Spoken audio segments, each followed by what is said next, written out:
Hi, everyone. My name is John Faulkner, and I'm your host of the Smarter Systems Better Care podcast. I'm here today with Dr. Nicholas Colyvas. He is the principal surgical advisor at Convergence Medical, where he's guiding innovation with his extensive expertise in orthopedic surgery.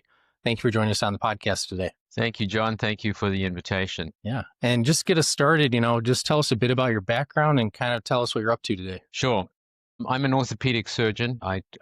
I've been in San Francisco. I'm at UCSF. I was originally in private practice and worked while I was doing that on a number of projects in surgical innovation for orthopedic surgery and specifically for sports medicine, which is my subspecialty category. And I have had a fair amount of experience now over the last 30 years of practice, training and practice in both orthopedic surgery and arthroscopy specifically, which is minimally invasive surgery. And now I teach that to medical students and residents and fellows. During that time, I, as mentioned, have gotten involved in a number of innovation projects within that space. And most recently and most interestingly to me, I've gotten involved with the company you mentioned, specifically Convergence Medical, which is building a surgical robot for arthroscopy, for the minimally invasive surgery that we do through a camera via small incisions. Excellent. And you said specifically your subspecialty is sports medicine. Do you work with college level teams or pro level teams, or what's your involvement with sports medicine? Yeah, our department works with everything from high school football to pro level teams. Personally, I do mostly the high school football and then the sort of college leagues, work with the rugby teams, the football teams, and we have associations with multiple different teams here in the Bay Area in San Francisco. Excellent.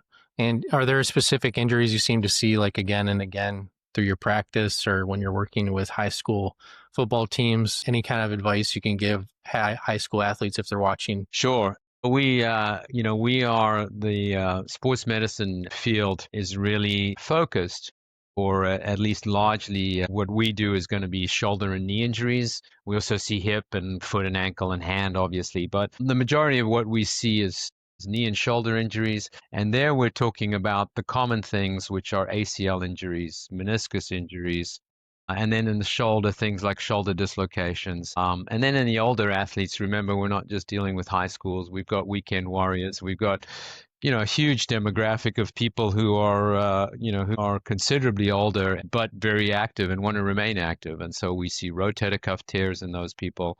And we're, of course, even dealing with arthritis to some degree for that older group. But in the younger group, it's really the ACLs, the meniscus, and the shoulder instability are probably the most things we see. I think that over the years that I've been doing this, there's been a lot of safety protocols that have been introduced at high school levels. There are ACL prevention programs now for women's sports specifically, since they have a much higher incidence. There's a much better understanding that things around concussion, which we treat as sports medicine doctors. It's not surgery that we do, but all of those things, I think if they're adhered to and if you're careful about them, can help reduce injuries for those high school players. And prevent them in the future, which is excellent.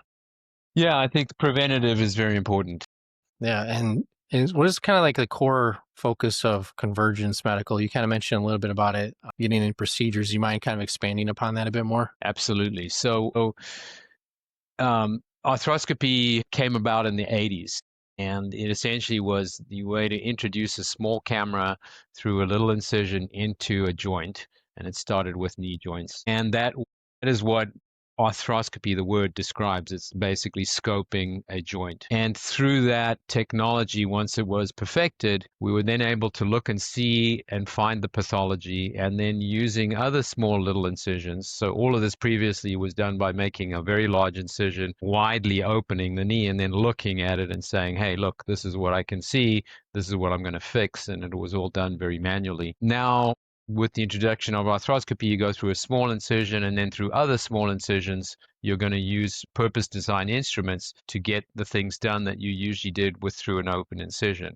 So that means smaller invasive methods of getting into knees, shoulders, hips, etc., and therefore less chance of damage, less pain, less swelling afterwards, all of those things, that minimally invasive approach. That technology has been around, like I said, since the 80s. It's gotten perfected. We've gone into other joints, pretty innovative into making it a very effective form of doing surgery, and is now a multi-billion-dollar industry as well. Looking at all the other surgical fields, if you take general surgery, for example, which had laparoscopy, where you were putting a camera through small incisions into the abdomen, that's sort of the prime example. If you look at the Da Vinci machine, also urology, where again they were doing these things open, and they went to minimally invasive, and then from minimally invasive they went to robotic, and that robot platform allowed stability, visualization, and some degree of navigation for those fields to really change the entire paradigm of how they did surgery. Nowadays, when you go, if you're going to get if you're unfortunate enough to need a prostatectomy, in the US, 90% of those are done robotically. So that technology really hasn't arrived for arthroscopy. Arthroscopy is still done the same way it was done in 1980, essentially, where you use one hand controlling a camera and the other hand you manually use instruments to do the surgery. So to make a long story shorter, basically Convergence is doing what the other surgical fields have done in general surgery and urology, etc., for arthroscopy. It's taking that arthroscopy platform and introducing robotic precision, robotic control, robotic navigation to really improve the way we do it. And it's a massive change. It's not just a small change. Mostly arthroscopy has gone from small changes like using a 720p camera to a 1080 or 4K now. Those are the sort of evolutionary changes. What we're doing at Convergence is really a major dramatic change of the entire paradigm. Yeah, it sounds like it, definitely. And what stage are you at in development of this, of kind of revolutionizing this procedure? So Convergence has now built a total of 2 prototypes, has gotten FDA breakthrough designation. It's not clearance, but designation, which means that they have essentially a fast track. We have a fast track to getting FDA clearance, but there's still a lot of work to be done.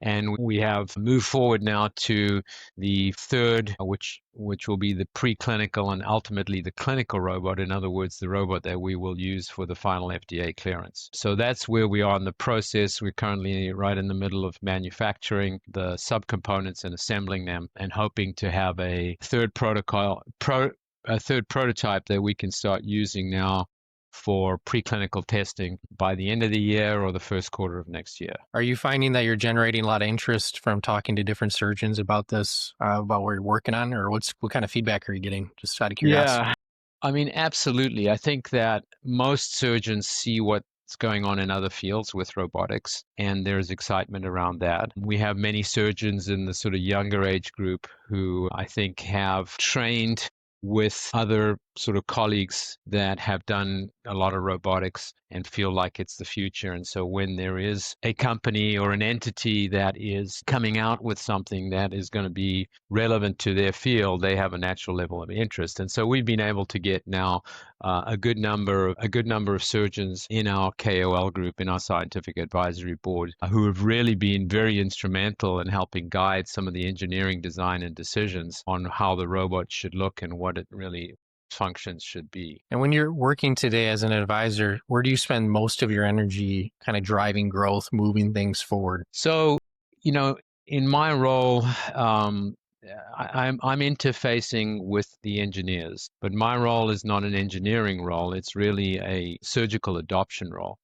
My goal and my role in this is to take what the engineers produce and make sure that it will be something that surgeons want to use and that surgeons feel will make an improvement in what they do and what their patients' outcomes will be. So what my sort of role essentially is making sure that what decisions are made from an engineering, from a strategy, from a rollout point of view, really match with the maximum amount of surgical adoption of this program that we can achieve.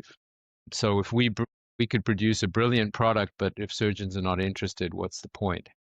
Yeah, it has exactly. to be something that surgeons really feel will work better for them and for their patients more specifically. Yeah, and when you're looking at, the adoption coming up here, and then you get to that stage where there's exponentially more increased adoption, maybe through surgical centers or hospitals. What does that transformation look like in your eyes when you're looking and then visualizing how that's going to happen over time? Yeah, there has to be a level of trust. So there are company after company that comes out and has a fancy new product that they're trying to push for surgeons, right? And I think that there's a line between having something that looks good and sounds good and something that actually works. Works. Yeah. And actually works. And it may work, you may have a product that works, but then you have to prove that it's cost effective, that it's not going to add cost to the system. Or if it is going to add cost to the system, it better work a lot better than what you have now to make it worthwhile, right? So I think that what my goal is in my role at Convergence is to help the company produce that product that can be trusted by the surgeons. I think the trust is the important part, and some of that goes to having surgeons who are already trusted trying the system and saying yes, this works, and thereby influencing positively other surgeons in that their evaluation of the system gives you the confidence to say this is something that's worthwhile. Yeah, and that light bulb moment probably for physicians when they're watching it, that it makes sense. It's like you said, they have so many vendors they're working with, so many people coming with the next shiny object. So this is Exactly. like you have the clinician backing, which is great, developed by clinicians. So it should immediately resonate with them when you're talking about it. So Yeah, just and add some perspective. that process has been ongoing for the last 2 years. I mean, even though Yeah. we don't have a toy that we can play with right here and now, we've spent hundreds and hundreds of hours with engineer questionnaires going through each little thing, from the smallest little detail to sort of the big picture things, with these surgeons filling in questionnaires saying, well, what is the optimal length of this instrument for you? Is it, 110 millimeters? Is it 140 millimeters? Is it 160 millimeters? And all of that preliminary design has had vast input from the surgeons before it actually, before the engineers are finalizing what their plan will be. And when you're looking, at the day-to-day operations as you're growing, getting to this point of implementation, where do you see things moving maybe slower than you'd like to see? Maybe you want to see them move faster. Well, we always want to see them move faster. Nobody's looking for a slower rollout. Convergence is a startup, and it has many of the same features and issues that other startups have. Funding is critical. This is a capital intensive program. And so we've been fortunate enough, we've had seed capital come in, and we're just closing an A round right now. And so the funding has been reasonably good and reasonably on time. And that's sort of obviously a very critical piece to it. With that funding, I think we've been able to maintain momentum.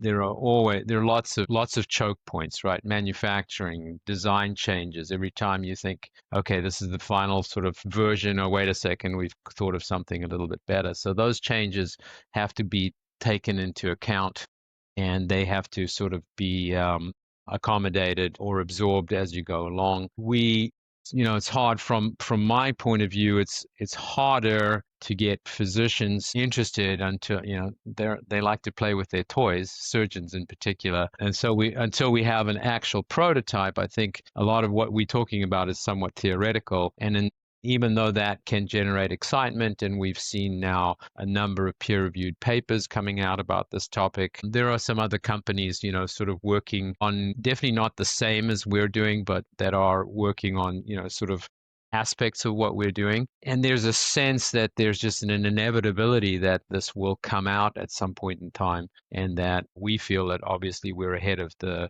market in this, but that this will come out whether or not we were going to do it, someone was going to. Yeah. And kind of looking at a different perspective as well, like what's working really well that you would never want to lose? I think the momentum we have. So first of all, I think that the production of what we've made so far, the progress we've made so far, I think that's been working very well, going from a simple prototype to a more complex prototype, and now this version 3 is really going to be very functional. I think that's working well, and I think the other thing that's working well is is the discussions on my end that I'm having with surgeons where the interest level is very clear and is building momentum. And I think that's working very nicely too. Not that we don't have detractors, not that we don't have people saying, oh, well, we've been doing it this way 40 years. Why would we want to change? That those attitudes are out there. And they were for all the other surgical robot companies as well.